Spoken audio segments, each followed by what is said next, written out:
Assalamualaikum warahmatullahi wabarakatuh. Selamat bergabung dalam program kajian bulan suci Ramadan. Hari ini hari ke-11. Di bulan suci Ramadan ini kita akan membahas seputar adab-adab puasa yang dianjurkan.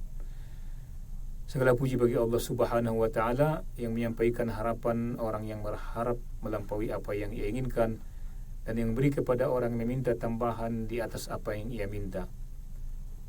Saya memuji Allah Subhanahu wa taala atas tercapainya petunjuk dan saya mengakui keesaannya dengan pengakuan seorang yang memahami dalil. Saya juga berselawat dan mengucapkan salam kepada Nabi kita Muhammad, hamba dan rasulnya, serta keluarga dan para sahabat beliau yang meraih keutamaan terdahulu dalam cabang-cabang agama, dan pokok-pokoknya selama hembusan angin berulang-ulang dari selatan, utara, barat, dan timur. Wahai saudaraku, majelis ini menjelaskan bagian kedua dari adab-adab puasa, yaitu adab-adab yang disarankan. Pertama, makan sahur. Rasulullah SAW telah memerintahkannya seraya bersabda, "Tasahharu fa inna fis sahuri barakah." Tasahharu fa inna fis sahuri barakah. Bersahurlah karena pada sahur terdapat keberkahan. Hadis riwayat dan Muslim. Orang yang bersahur hendaknya berniat dengan sahurnya untuk menjalankan perintah Rasulullah SAW dan meneladani perbuatan beliau agar sahurnya menjadi ibadah, dan hendaknya berniat dengannya untuk menguatkan diri dalam berpuasa agar ia memperoleh pahala karenanya. Sunnahnya adalah mengakhirkan sahur selama tidak khawatir terbit fajar. Karena itulah yang dilakukan oleh Nabi SAW. Dari Aisyah radhiyallahu anha, Bilal dahulu mengumandangkan azan pada malam hari. Maka Rasulullah SAW bersabda, "Kulu washrabu hatta yu'adzin ibnu ummi maktum, fa innahu la yu'adzinu hatta yadlu'al fajar." Makan dan minumlah sampai ibnu maktum mengumandangkan azan, karena ia tidak mengumandangkan azan sampai terbit fajar. Hadis riwayat Bukhari. Terbitnya fajar ditetapkan dengan melihatnya di ufuk atau dengan berita yang terpercaya seperti azan atau selainnya. Jika fajar telah terbit, maka ia menahan diri dan berniat dengan hatinya dan tidak melapaskan niat. Jika fajar telah terbit, maka ia menahan diri dan berniat dengan hatinya dan tidak melapaskan niat, karena melapaskan niat adalah bid'ah.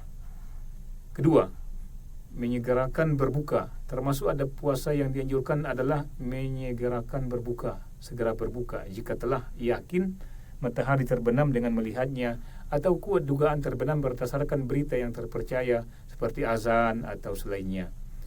Dari Sahal bin Sa'ad radhiyallahu anhu, Rasulullah SAW bersabda, "La yazalun nasu bi khairin ma ajjalul fitr." Manusia senantiasa berada dalam kebaikan selama mereka menyegerakan berbuka. Hadis riwayat Bukhari dan Muslim. Beliau SAW juga bersabda dalam hadis kudusi yang beliau riwayatkan dari Rabbnya, "Inna ahabba ibadi ilayya ajaluhum fitra." Sungguhnya hamba-hambaku yang paling aku cintai adalah yang paling menyegerakan berbuka. Hadis riwayat Ahmad dan Tirmizi.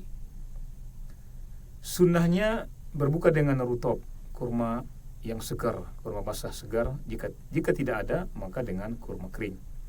Jika tidak ada, maka dengan air. Berdasarkan perkataan Anas radhiyallahu anhu, Nabi SAW biasa berbuka sebelum sholat dengan beberapa biji rutab. Jika tidak ada rutab, maka dengan beberapa biji kurma.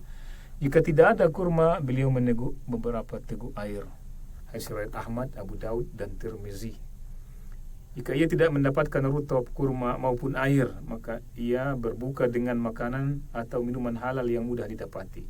Jika ia tidak mendapatkan apapun, maka ia berniat berbuka dalam hatinya dan tidak menjilat jarinya atau mengumpulkan air liur lalu menelannya sebagaimana dilakukan sebagian orang awam. Ketiga, berdoa ketika berbuka. Sebaiknya seseorang berdoa ketika berbuka dengan apa yang ia sukai. Dalam Sunan Ibnu Majah dari Nabi SAW, beliau bersabda, "Inna lis-shaimi inda fitrihi da'wah la turad."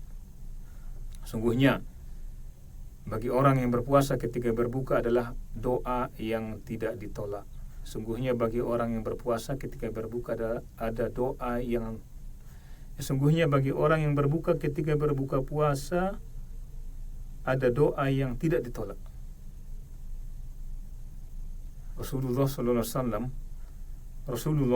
alaihi wasallam jika berbuka beliau mengucapkan Allahumma lakasumt wala rizqika aftart.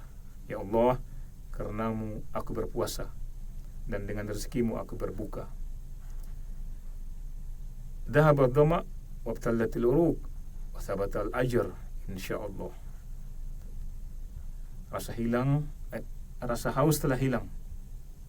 Telah hilang rasa haus, urat-urat telah basah dan pahala pun telah tetap dengan izin Allah insyaallah. Keempat, memperbanyak membaca zikir, doa, solat dan bersedekah. Dalam Sahih Ibnu Khuzaimah dan Ibnu Hibban, Rasulullah sallallahu alaihi wasallam bersabda, Salasatun la turad da'watuh as-sha'im hatta yuftir wal imamul adil wa da'watul mazlum yarfa'uha Allah fawqal ghamam wa yuftah laha abawabus sama wa yaqulu ar-rabb wa izzati wa jalali la ansurannaki walau ba'da hin. 3 golongan yang tidak ditolak doanya: orang yang berpuasa sampai ia berbuka, pemimpin yang adil, dan doa orang yang dizalimi. Allah mengangkatnya di atas awan, dibukakan baginya pintu-pintu langit, dan Rabb berfirman, demi kemuliaanku dan keagunganku, sungguh aku akan menolongmu walau setelah beberapa waktu. Hadis riwayat Tirmizi, hadis riwayat Ahmad dan Tirmizi.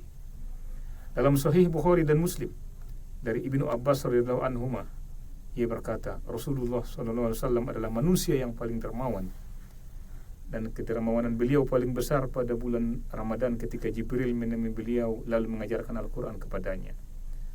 Sungguh Rasulullah sallallahu alaihi wasallam ketika bertemu Jibril lebih dermawan.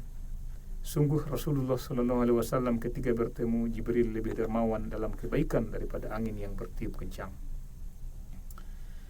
Kedermawanan beliau bertambah pada bulan Ramadan karena mulianya waktunya, dilipat gandakannya pahala, membantu para ahli ibadah dalam ibadah mereka, serta menggabungkan antara puasa dan memberi makan, dan keduanya termasuk sebab masuk surga.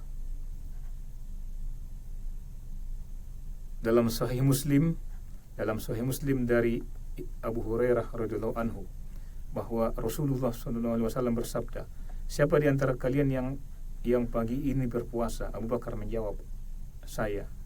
Beliau bersabda, siapa di antara kalian yang hari ini mengikuti jenazah? Abu Bakar menjawab, saya. Beliau bersabda, siapa di antara kalian yang hari ini memberi makan orang miskin? Abu Bakar menjawab, saya. Beliau sallallahu alaihi wasallam bersabda, siapa di antara kalian yang hari ini menjenguk orang sakit? Abu Bakar menjawab, saya. Lalu Rasulullah sallallahu alaihi wasallam bersabda, ma yatama'na fi imri'in illa dakhalal jannah. Ma yatama'na fi imri'in illa dakhalal jannah. Tidaklah semua itu berkumpul pada diri seseorang melainkan ia akan masuk surga. Kelima, menyadari besarnya nikmat puasa. Termasuk ada puasa yang dianjurkan adalah menghadirkan dalam diri nilai nikmat Allah atasnya berupa puasa. Allah telah memberinya taufik, memudahkannya hingga ia menyempurnakan harinya dan menyempurnakan bulannya. Sesungguhnya banyak manusia terhalangi dari puasa. Ada yang wafat sebelum sempat menemuinya. Ada yang wafat sebelum sempat ketemu dengan bulan Ramadan, ada yang tidak mampu, ada pula yang tersesat dan berpaling dari menunaikannya. Oleh karena itu, hendaklah orang yang berpuasa memuji Rabb-Nya atas nikmat puasa yang menjadi sebab ampunan dosa, penghapus kesalahan, dan sebab derajat diangkat di negeri kenikmatan di surga di sisi Allah yang Maha Mulia. Saudaraku sekalian, beradablah dengan adab-adab puasa, tinggalkanlah sebab-sebab kemarahan dan balas dendam, dan berhiaslah dengan sifat-sifat para kaum salaf yang mulia.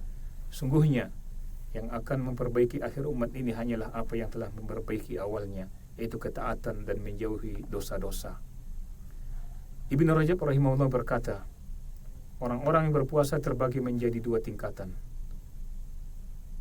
Tingkatan pertama ialah orang yang meninggalkan makanan, minuman, dan syahwatnya karena Allah Ta'ala, dengan harapan memperoleh gantinya di sisinya di surga.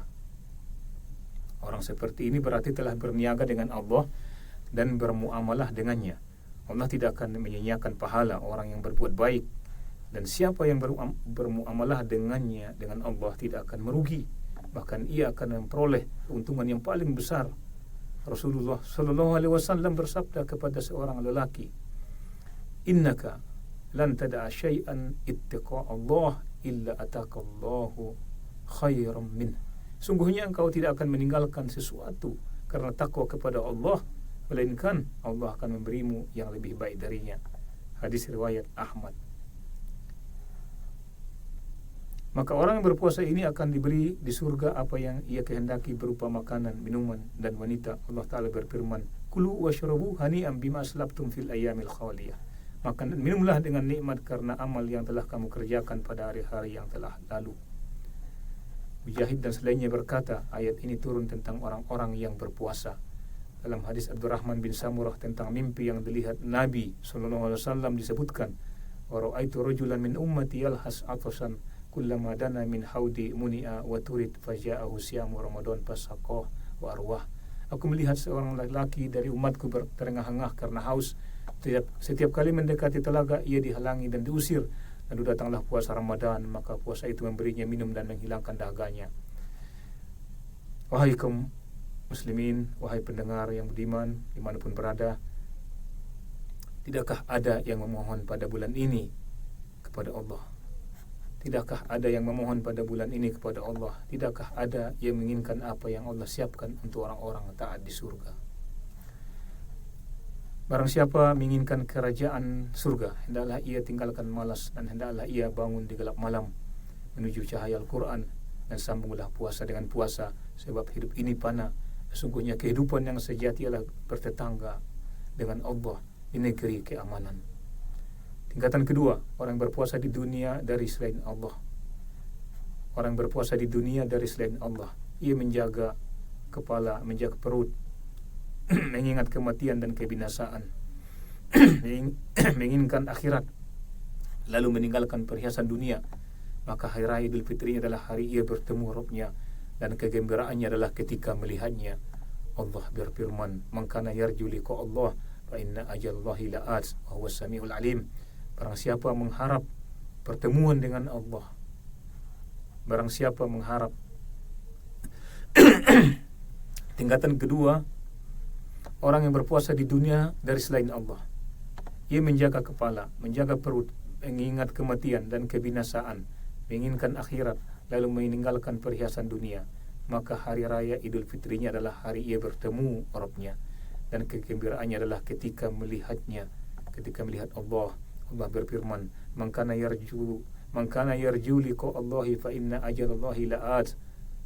Man kana yarju liqa Allah fa inna ajalallahi la'at wa huwas samiul alim. Barang siapa mengharap pertemuan dengan Allah, maka sesungguhnya waktu yang dijanjikan Allah pasti datang, dan Dia yang Maha mendengar, dan Dia yang Maha mendengar, Maha mengetahui. Wahai golongan orang-orang yang bertaubat, berpuasalah hari ini dari syahwat hawa nafsu agar kalian meraih Idul Fitri pada hari pertemuan dengan Allah Ta'ala. Ya Allah, hiasilah batin kami dengan ikhlas kepadamu, dan perindahlah amal-amal kami dengan mengikuti Rasul-Mu serta beradab dengan adab-adabnya. Ya Allah, bangunkanlah kami dari kelalaian, bangunkanlah kami dari kelalaian, selamatkanlah kami dari keterpurukan, hapuskanlah dari kami dosa dan kesalahan, ampunilah kami, kedua orang tua kami, dan seluruh kaum muslimin, baik yang masih hidup maupun yang telah wafat, dengan rahmat-Mu, wahai Allah yang Maha Penyayang. Semoga salawat dan salam tercurah kepada Nabi kita Muhammad serta kepada keluarga dan seluruh sahabat beliau. Demikianlah kajian kita pada hari ini. Ikuti kajian selanjutnya besok di waktu yang sama. Assalamualaikum warahmatullahi wabarakatuh.